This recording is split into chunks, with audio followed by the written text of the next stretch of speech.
HCU का जंगल जो पूरी तरह से अब बर्बाद हो गया है, तब जाके सुप्रीम कोर्ट ने अपना फैसला सुनाया है। क्यों? अगर वही फैसला सुप्रीम कोर्ट ने जंगल तबाह होने से पहले सुना दिया होता तो शायद बेजुबान जानवरों का घर उजड़ने से बच जाता। सुप्रीम कोर्ट ने हैदराबाद सेंट्रल यूनिवर्सिटी एचसीयू के जंगलों की कटाई को लेकर बड़ा फैसला दिया है। कोर्ट ने साफ कहा है कि जंगलों की कटाई पे तुरंत रोक लगाई जाए। सवाल ये है, जब आधा जंगल तबाह हो चुका है तब सुप्रीम कोर्ट का फैसला अब किस काम का? हाँ, फैसला सही है, लेकिन इतनी देर से क्यों? जब पहली कुल्हाड़ी चली थी तभी रोक क्यों नहीं लगाई गई?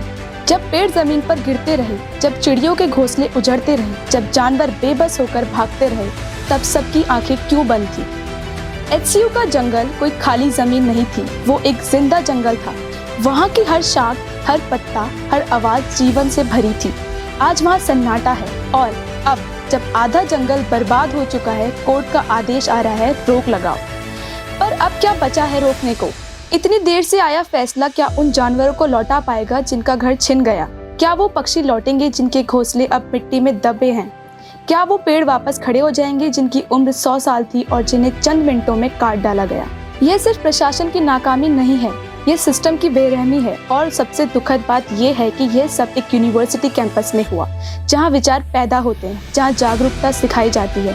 हालांकि यूनिवर्सिटी के छात्रों ने इंस्ट्रक्शन को रोकने के लिए कोशिश की, लेकिन प्रशासन ने उनकी कोशिश को नाकाम कर दिया। सरकार से भी बड़ा सवाल है, आप कहां थे जब ये बर्बादी हो रही थी?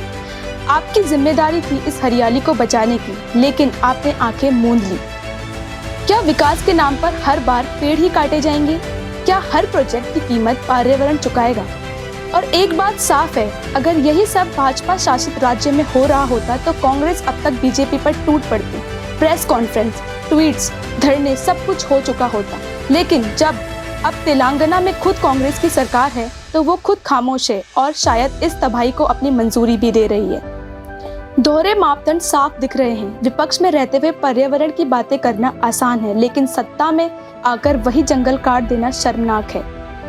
अब हमें ये समझना होगा, अगर हम आज नहीं बोले, अगर हम आज नहीं लड़े, तो कल एक और जंगल कटेगा, एक और जानवर मरेगा और हम फिर सोशल मीडिया पर देर से आया न्याय कहकर संतोष कर लेंगे।